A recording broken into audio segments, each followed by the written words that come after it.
종이 넘기는 소리, 낡은 선풍기 소리가 덜컹거립니다. 해가 중천인데도 제 손끝은 얼음장 같았습니다. 도장을 쥔 손이 자꾸 떨렸습니다. 부동산 사무실 벽에는 IMF 극복 같은 구호가 누렇게 붙어 있었고 카운터 옆에는 공중전화 요금표가 발해 있었습니다. 아주머니, 여기만 찍으시면 돼요. 남자가 웃었습니다. 말이 너무 부드러워서 더 무서운 웃음이었습니다. 저는 그때 몰랐습니다. 도장이 찍히는 순간 그 집이 우리 집이 아니게 된다는 걸. 도장 소리, 그 소리가 이상하게 크게 들렸습니다. 마치 문이 잠기는 소리처럼. 그날 제가 찍은 건 도장이 아니라 우리 가족의 목을 조여 오는 매듭이었습니다. 제 이름은 김불래, 55입니다. 저는 평생 남의 집에서 일했습니다. 파출부, 반찬, 설거지, 공장, 식당, 배식. 돈은 천천히 모였고 빠져나가는 건 번개처럼 빨랐습니다. 남편이 쓰러진 건 겨울이었습니다. 공장 구조조정 얘기가 돌던 때 사람들이 내일부터 출근하지 말라는 말을 가장 무서워하던 시절이었죠. 남편은 해고 통지서를 받은 뒤로 잠을 못 잤습니다. 그러다 어느 새벽 가슴을 움켜쥐고 주저앉았습니다. 병원비는 통장을 갈아 마셨습니다.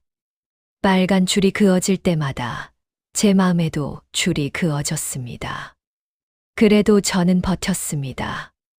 남편도 살리고 우리도 살려야 했으니까요. 그래서 전세를 택했습니다. 월세는 매달 목을 조이고 전세는 한 번에 끝낼 수 있을 것 같았습니다. 그게 제가 할 수 있는 유일한 안전한 선택이라 믿었습니다. 그 믿음이 제게는 전부였습니다. 그 남자 장태수는 말쑥했습니다. 반짝이는 구두, 깔끔한 와이셔츠, 은근한 향수 냄새. 그런데 눈은 웃지 않았습니다. 아주머니 같은 분이 살기 딱 좋아요. 집주인도 점잖고 등기도 깨끗해요. 문제 없어요. 요즘 같은 세상에 이런 집 흔치 않아요. 문제 없다는 말이 이상하게 달콤했습니다. 달콤한 말은 배고픈 사람을 먼저 찾아오니까요. 집을 보러 갔습니다. 주택가 골목 끝 빨랫줄이 바람에 흔들리고 담벼락엔 아이들이 그린 분필 그림이 남아 있었습니다. 집은 작았지만 햇빛이 들었습니다. 부엌 창문을 열자 새집 냄새 대신 오랜 세월의 먼지 냄새가 들어왔습니다. 남편이 누울 방 하나, 제가 숨 돌릴 창문 하나, 그 정도면 다시 시작할 수 있을 것 같았습니다. 장태수는 등기부등본을 보여줬습니다. 저는 글자는 읽었지만 뜻은 몰랐습니다. 그게 시작이었습니다. 모르는 사람에게 종이 한 장은 칼이 된다는 것. 이사날, 트럭 한 대가 전부였습니다.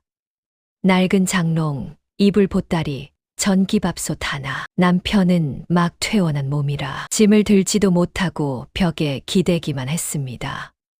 문을 열었습니다. 열쇠가 철컥 돌아가고 비어있는 방에 냉기가 맞아왔습니다. 그때였습니다.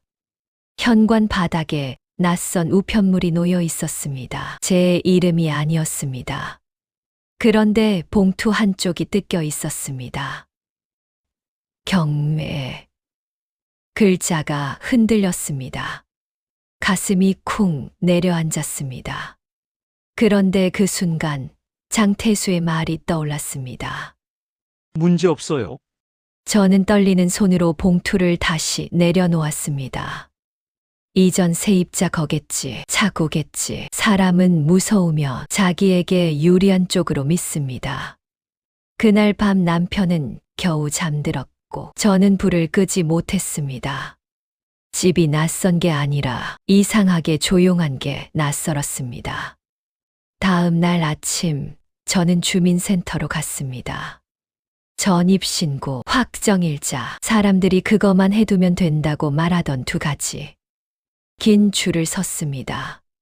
창구 직원이 건조하게 말했습니다. 도장 가져오셨어요? 저는 도장을 꺼내 찍었습니다. 또 그 소리였습니다. 확정일자를 받는 순간 이제 됐다고 생각했습니다. 집으로 돌아오니 남편이 물었습니다. 됐냐? 저는 고개를 끄덕였습니다. 됐어. 그 한마디가 남편을 살게 했습니다. 그래서 저는 더더욱 믿었습니다. 이 종이와 도장이 우리를 지켜줄 거라고. 하지만 세상엔 도장으로 지켜지지 않는 일이 있습니다. 그리고 그 일은 항상 가장 약한 사람부터 찾아옵니다. 며칠 뒤 집주인이 연락이 안 됐습니다. 계약서에 적힌 번호로 전화를 걸면 결번입니다. 기계음만 돌아왔습니다. 부동산으로 달려갔더니 장태수는 없었습니다. 사무실 직원은 눈도 맞추지 않은 채 말했습니다. 출장 갔어요. 언제 와요? 글쎄요. 출장이라는 말이 그렇게 잔인할 수 있나 싶었습니다. 그날부터 저는 하루에도 몇 번씩 공중전화 부스에 들어갔습니다. 동전을 넣고 번호를 누르고 기계음에 당하고 나왔습니다. 동전이 바닥날 때마다 제 마음도 바닥났습니다. 그리고 어느 날 문 밖에서 낯선 발소리가 멈췄습니다. 김블레 씨 댁 맞습니까? 문고리를 잡은 채 숨을 멈췄습니다. 문틈 사이로 보이는 검은 구두, 차가운 목소리. 등기부상 소유자 변경이 있었고요. 대출이 선순위가 많습니다. 무슨 뜻인지 몰랐습니다. 하지만 한 가지는 알았습니다. 이 집이 우리 발밑에서 조용히 빠져나가고 있다는 것. 경매 통지서는 생각보다 얇았습니다. 그 얇은 종이가 사람을 쫓아낸다는 게 믿기지 않았습니다. 봉투를 뜯는 손이 굼떴습니다. 종이에서 잉크 냄새가 났습니다. 그 냄새가 차가운 철 냄새 같았습니다. 남편이 물었습니다. 뭐해? 저는 말이 안 나왔습니다. 경매 진행, 그 네 글자가 제 목을 눌렀습니다. 부동산으로 뛰어갔습니다. 장태수는 그제야 나타났습니다. 놀란 표정은 딱 1초였고 곧 태연한 얼굴로 바뀌었습니다. 아주머니, 이런 일 흔해요. 겁먹지 마시고 조용히 합해 보세요. 합의요? 장태수는 낮게 웃었습니다. 보증금 다는 못 받고요. 일부라도 받으려면 빨리 움직이셔야죠. 그 순간 알았습니다. 이 사람은 모르는 게 아니라 알고도 한 겁니다. 그날 처음으로 배웠습니다. 사람이 사람을 팔 수 있다는 걸. 며칠 뒤 집 앞에 사람들이 모여 있었습니다. 낯선 얼굴들, 그런데 표정은 낯설지 않았습니다. 똑같이 굳은 얼굴, 똑같이 잠 못 잔 눈, 똑같이 종이를 움켜쥔 손. 혹시 전세 들어오셨어요? 한 여자가 물었습니다. 저는 고개를 끄덕였습니다. 그 여자가 씁쓸히 웃었습니다. 저도요. 저쪽 아주머니도요. 저 아래층도요. 그 말에 제 무릎이 풀렸습니다. 이 집만이 아니었습니다. 이 건물, 아니, 이 골목 전체가 함정이었습니다. 그날 밤, 우리는 복도에 앉아 서로의 계약서를 펼쳤습니다. 도장이 똑같았습니다. 서명도 똑같았습니다. 그런데 날짜가 조금씩 달랐습니다. 누군가는 3개월 먼저, 누군가는 한 달 먼저. 그 차이가 사람의 운명을 갈랐습니다.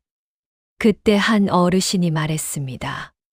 우리가 흩어지면 다 뺏긴다. 같이 있으면 뭔가 남는다.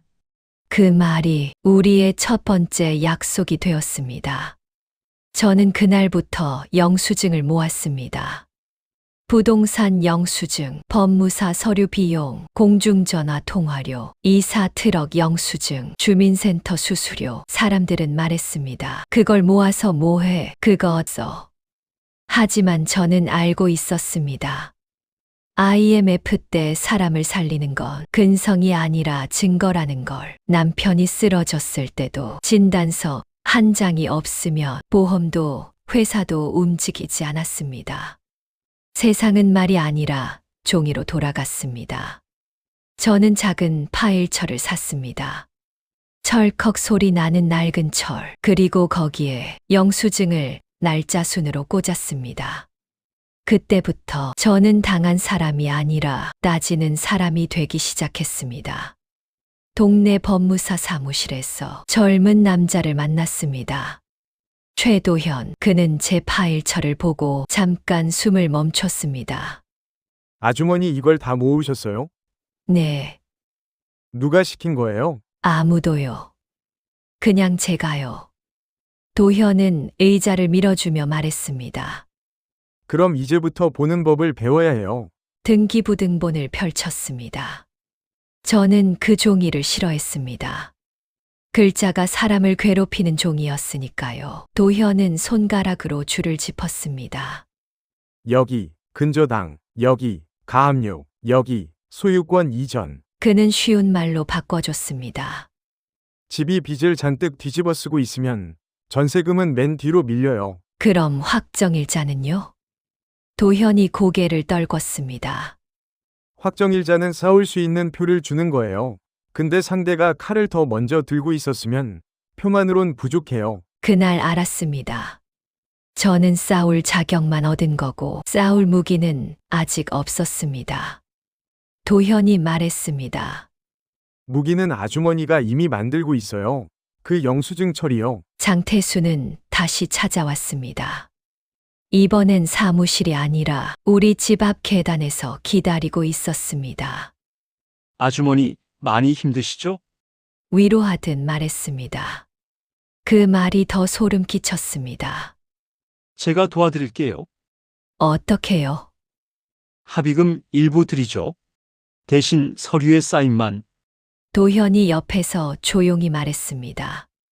사인하지 마세요. 장태수의 눈이 순간 차가워졌습니다. 젊은 친구가 뭘 안다고.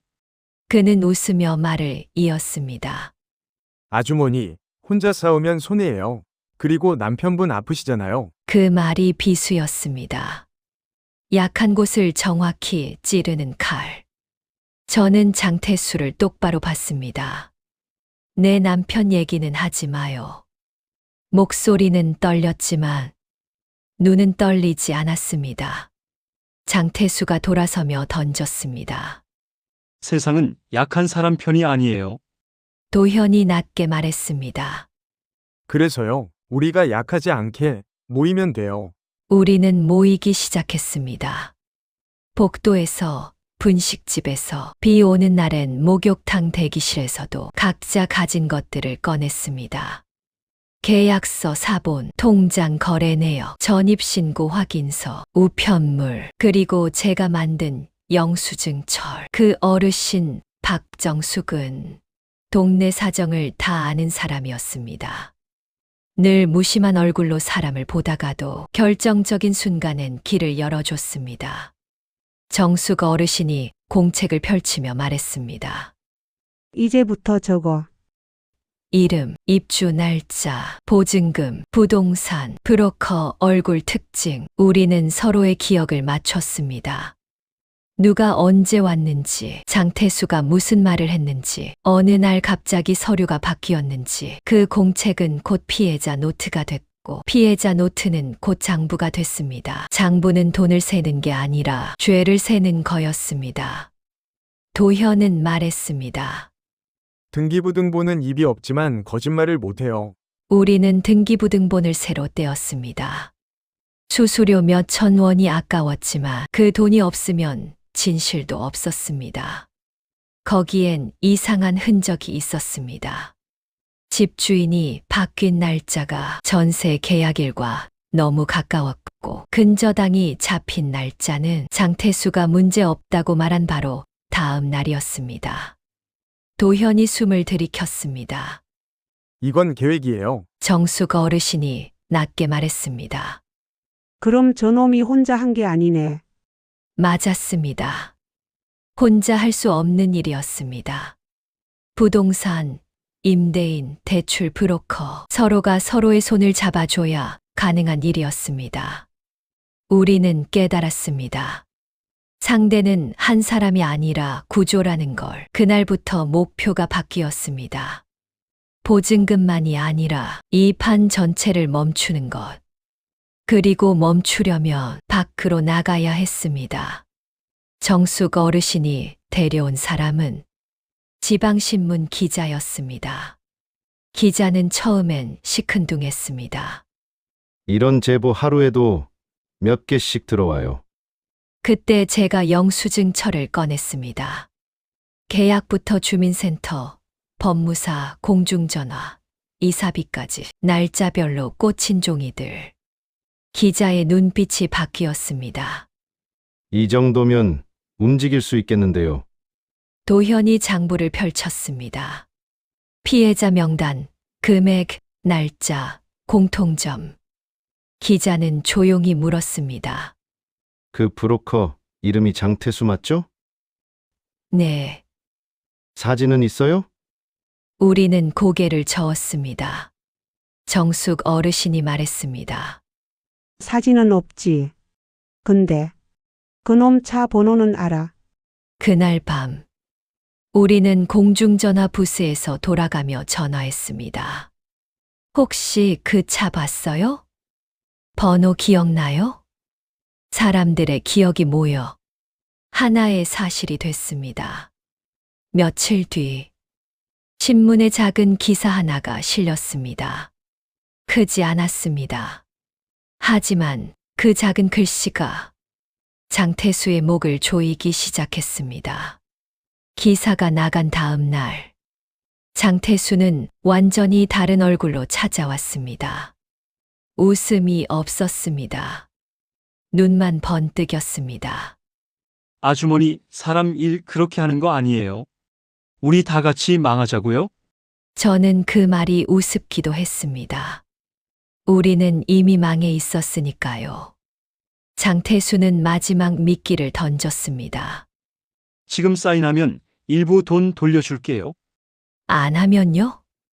안 하면 아주머니부터 제일 먼저 나가요. 그날 밤, 우리는 다 같이 모였습니다. 누군가는 울었고 누군가는 분을 삼켰습니다. 그때 남편이 처음으로 입을 열었습니다. 불례야, 이제 그만하자. 저는 남편 손을 잡았습니다. 그 손이 너무 가벼워서 제 심장이 더 무거워졌습니다. 여보, 당신이 아픈데도 내가 여기서 물러나면 우리 같은 사람은 평생 뺏기기만 해. 남편은 한참 말이 없었습니다. 그리고 아주 작은 목소리로 말했습니다.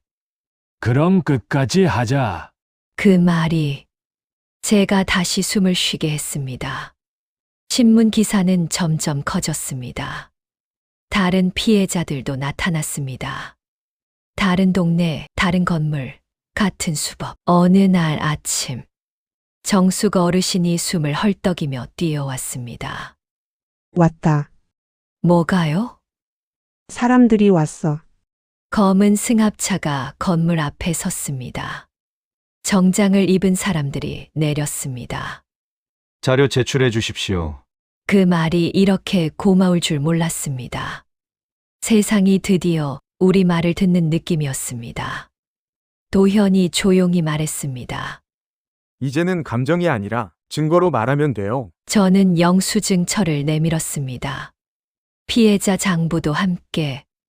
그날 장태수는 도망치려 했습니다. 하지만 세상엔 도망치는 사람을 붙잡는 게 사람의 손만은 아닙니다.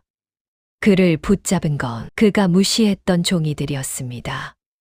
결과는 한 번에 오지 않았습니다. 기다림은 길었고 우리 삶은 그 사이에도 무너지고 있었습니다. 우리는 결국 그 집을 떠나야 했습니다. 짐을 싸는 날, 저는 현관 바닥을 오래 바라봤습니다. 처음 그 우편물을 발견했던 자리. 저는 그 자리에서 조용히 숨을 들이켰습니다. 나 여기서 끝나지 않는다. 남편과 저는 작은 임대주택으로 옮겼습니다. 방 2칸이 1칸이 됐고, 창문도 작아졌습니다. 하지만 밥상은 다시 차릴 수 있었습니다. 정숙 어르신이 반찬을 들고 왔고, 도현은 서류 봉투를 안고 왔습니다. 아주머니, 피해자들 일부는 보증금이 조금씩이라도 돌아왔어요. 다요? 도현이 고개를 저었습니다. 다 아니에요. 근데 처음으로 돌아왔어요. 그 말이 기적 같았습니다. 저는 그날 통장을 펼쳤습니다. 빨간 줄 위에 작은 숫자가 찍혀 있었습니다. 크진 않았습니다. 하지만 그 숫자는 말하고 있었습니다. 너 아직 살아있다고. 몇 달 뒤, 우리는 골목에 작은 모임을 만들었습니다. 이름은 거창하지 않았습니다. 그냥 세입자 모임. 누군가 전세를 구하러 온다고 하면 우리는 먼저 말해줬습니다. 등기부등본 떼보세요. 근저당 날짜 확인하세요. 확정일자만 믿지 마세요. 그리고 혼자 하지 마세요.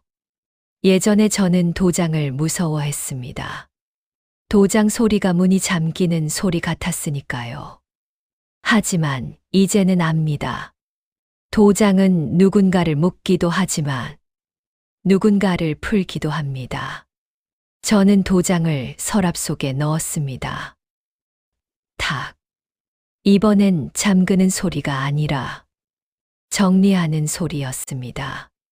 그날 밤, 남편은 제 옆에서 조용히 말했습니다. 불례야, 우리 집은 결국 못 지켰지만 당신은 사람을 지켰다. 저는 대답하지 못했습니다. 대답 대신 밥을 한 숟갈 더 떴습니다. 살아남는 건 거창한 승리가 아니었습니다. 내일도 밥을 먹는 것, 그리고 누군가에게 길을 알려주는 것. 그게 IMF가 지나간 뒤에도 우리를 사람으로 남겨준 일이었습니다.